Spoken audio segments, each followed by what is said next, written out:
Welcome everyone. I am Abby with FMO Media. Super happy and pumped to be here. Today we're joined by Jerry Koller, the broker owner of International Home Realty, based out of Irvine, California. And this is going to be our very first series of podcasts. So welcome, Jerry. How are you today? Hey, good morning, Abby. How are you? Very well. Glad to have you here. So Thank you. We just wanted to ask you some questions and deep dive into you and International Home Realty. Tell us a little bit about yourself and how you started International Home Realty. Oh, okay. Sure. So I've been in real estate for now, I think I said 40 years as of a week ago, but now it's 41 years. So I just had a birthday. So I'm 41 years in the business. I started when I was 17 years old. I started investment real estate. I read a book that talked about how to buy real estate with no money. And I took those principles and at 17 years old, I said, why not? Let's try it. And I was able to buy a small 4-family apartment building with no money. I had no money. I had no credit. I barely had a job. And at the time, they had some really great ways to do that. They're not available today, but I thought, why not go ahead and do that? So I got started when I was about 17 years old. I've been doing real estate ever since. I've been an investor, a lender. I've done residential and commercial real estate. And the reason we started International Home Realty, we started about 8 years ago. And we started it because we found that there was a huge underserved population. And that underserved population where we are here in Orange County is people who speak different languages.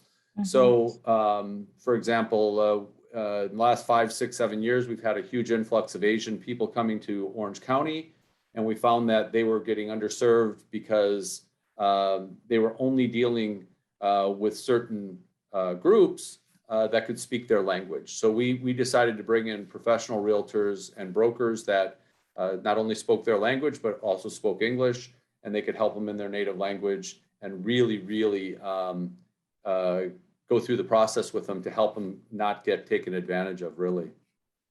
I love to hear that. Yeah, you guys are the resource to make sure that you protect everybody. Everyone has those equal opportunities by providing those different languages. And that's what really makes you guys stand out. So I also wanted to ask you, for today's generation and everyone, becoming a real estate hopeful and wanting to build their own brand, what advice would you give for the inexperienced agent or broker that's looking to become like you, possibly? Well, I think the market really is at that point where a new broker in the industry or a new company in the industry really has to find a niche that suits them. Realtors tend to want to be everywhere and serve everyone and do everything in real estate. But what you quickly find out is that you can't be everywhere and do everything and do it all well. So I would say find a niche that you're really comfortable in and that works for you and that you're happy with. And then just really explore that niche as a way of doing business. For example, we focus primarily in Southern California, everywhere from Pasadena all the way down to San Diego. And by keeping our geographical limitations there, my agents are able to really focus on their neighborhood, know their neighborhoods, know the current trends, things that are doing well there. So whether it be, honing in on a specific area, doing leasing or doing investment properties or doing commercial properties and leasing commercial properties, or if it's just residential, find something that you really like to do and just stick with that. And then if you need to add things in later, you can, but start with a smaller in mind rather than bigger in mind. That would be my recommendation. Love that. That's great advice. So wanted to transition into International Home Realty. Can you give us a little bit in-depth knowledge into what makes you guys stand apart? The main thing is that we have agents that speak about 10 different languages of the most common languages that are spoken in our area. Like I said, we have a lot of Asian influence here, Korean, Japanese. We have a lot of Chinese, people from Hong Kong, which is Cantonese versus Mandarin. Mm-hmm.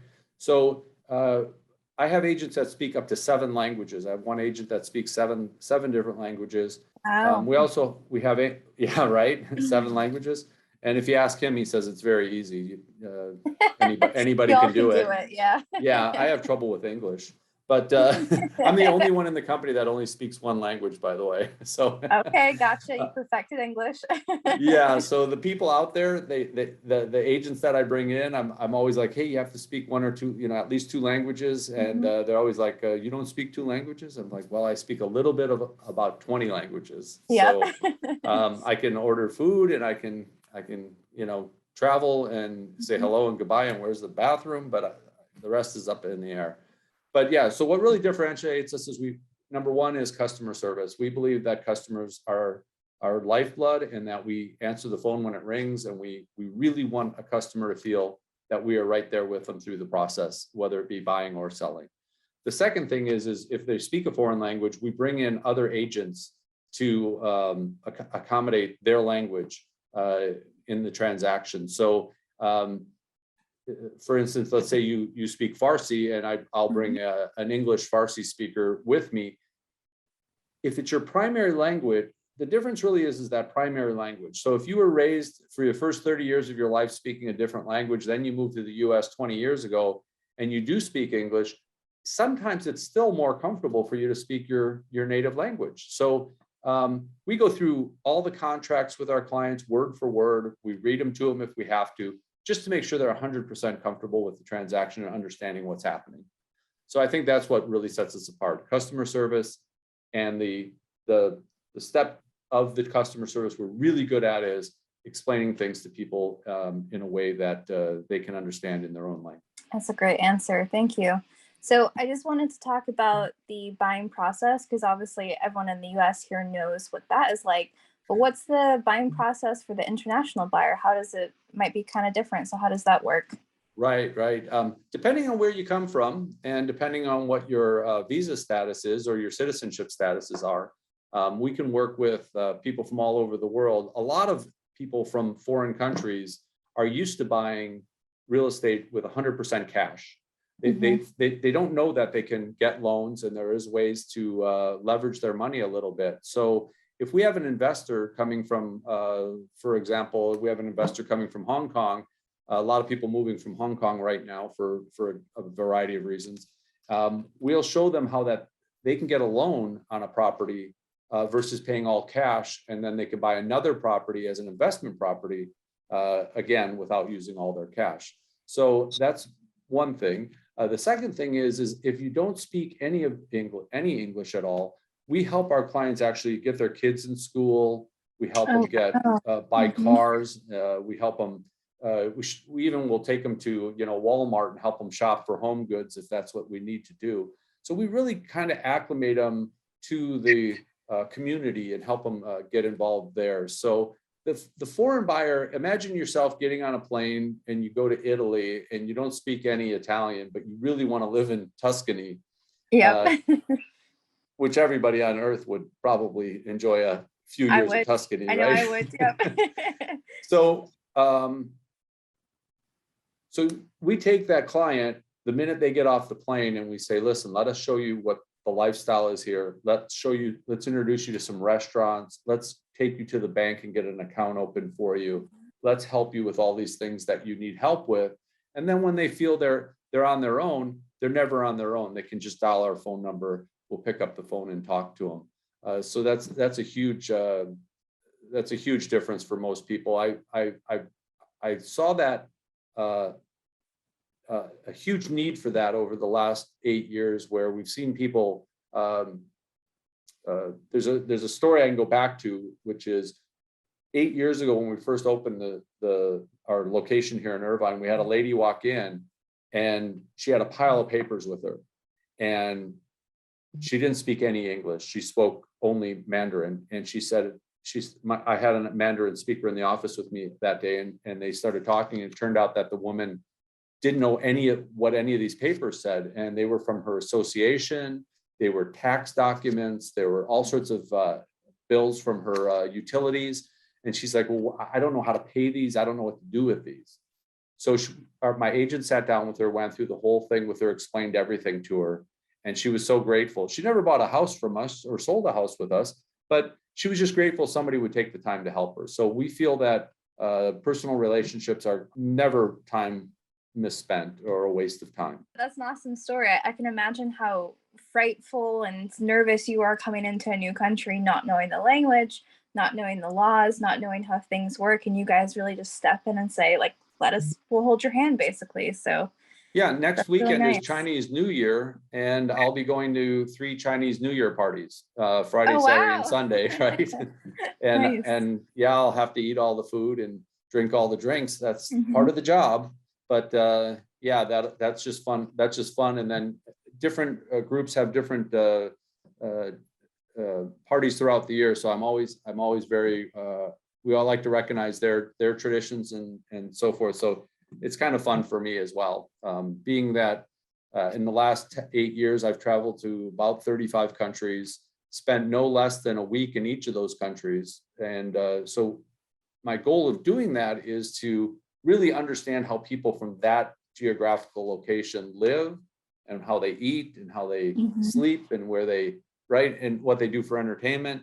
Understanding all that really helps you when they come here to show them what we do differently or how we live differently. And if you've been to those countries with me, you would understand how Orange County is just an amazing place to live in comparison to some places. The last place I came from was Istanbul, Turkey, and Wow. which is an amazing city. Reportedly 16, 18 million people live there. And it's a massive city. It's bigger than LA. And but the people there were so warm and friendly, and you could see how they live their daily life. And that's really what the difference is that we have an intimate knowledge of most regions of the world. I like that. So you're almost working double time to do the research about the culture. You've actually been in it as well, and then helping, your client. That's so cool. What is most intriguing to an international buyer about our current market? Well, I know this is going to surprise people when I say this. I really know that this is a surprising statement because I've said it to people and they look at me like I'm insane. U.S. real estate is cheap as a product worldwide. Oh, wow. Like in Istanbul, I took a little boat ride around the harbor. There's a place called the Golden Horn, and I took a little boat tour around there. And the guy was pointing out houses. That one just sold for 55 million. That one just sold for 112 million. And these aren't big places. These are 3 to 4,000 square feet places right on the channel. But when you start to realize that Hong Kong and Beijing and Paris and Rome, you could be paying $3,000 a square meter. You start to realize U.S. real estate's really not that expensive in comparison. So people coming from worldwide think that $1 million home is kind of a bargain in a lot of senses. Yeah, I bet. Or to buy $100,000 home, they're like, that's wow. We can still buy a house in the U.S. for $100,000 or $200,000. So I think pricing is really the biggest shock for them. And then the other thing is how clean the United States is comparatively. Here in Orange County, homes are spread out. We don't have a lot of high rises. We don't have, I had one guy say to me one day, he said, "Where's the city?"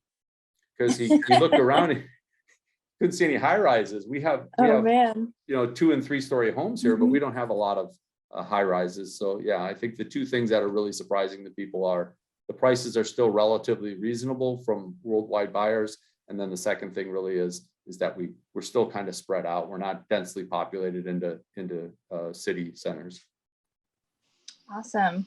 All right, well, let's get into the nitty gritty of the first part of this podcast. So our market forecast for 2022. So yes. Looking back at 2021, a year that went by super quickly. There was a lot going on with the pandemic, with the housing shortage. There's a lot of low inventory, so there's a lot of nervousness in both the sellers and the buyers market. So I just wanted to ask you, what are your predictions for 2022 and how can we maybe ease some of those fears of the buyers and the sellers, do you think? Right. In my office here, I have a crystal ball that I use all the time. So it's actually a crystal ball, and it says, when I got it, it had a label on it, said, "Don't put it on a windowsill because it'll refract the light and it could start a fire." So 2021 was an amazing year for real estate. Everybody who was working in real estate will tell you that it was probably one of the busiest years. People were looking to upgrade, bigger, getting more space. A lot more people are going to be working from home after this pandemic is over, or during the pandemic as well. So I think a lot of people are looking for a lot more space in their world. They want to put a home gym in, or they want to put in, have some outdoor space for the dog so that the dog's not barking in the background of their Zoom meetings. For sure. So, and interest rates were extremely low for the whole year. People were getting, mid twos for a 15-year mortgage, 3% for a 30-year mortgage. And we've already seen in 2022 now that those rates have already started to move up pretty dramatically in anticipation of the Fed moving the lending rates. So for 2022, my prediction is it's going to be an amazing year again for real estate. There's going to remain a shortage. Here in California, we have over 3.5 million people looking for housing that can't find it. Prices, inflation is kicking in dramatically. So we have low inventory, we have inflation kicking in, interest rates are starting to rise. So people who have been kind of sitting on the fence are probably going to say, you know what, I'm not going to wait until interest rates get to 5 or 6%. I'm going to buy now while I still can. And then those sellers are going to start rethinking, well, if I'm going to sell, I might be at the top of the market currently. So I think we're going to see a very good market. I think we're going to see it slow down just a hair from where it currently is. Right now it's in panic mode, but I think in the next 6 months, we're going to see it slow down just enough where people will have a chance to buy a house. And if it's priced correctly, it'll sell. That's definitely reassuring for all of us. So I know we're also in that climate of a supply and demand. So I know like a lot of materials from international places, we're really just kind of stuck. But do you think there's any extra factors that we may see in 2022 pop up that may further, prevent us buying a house? What do you think about that? Well, I don't think that it depends on what you're going to buy. If you're going to buy a resale, no. If you're going to buy a resale to rehab, like maybe you're going to want to remodel or do something there, you may want to really, really delve into the costs of doing that before buying. We have a small office space that we were working with a client on, and we just wanted to make a small adjustment to the ceiling. We wanted to raise the ceiling up about 6 inches, and the wood alone, just to do that in a 500 square foot office was almost $2,000 just for the wood. Wow.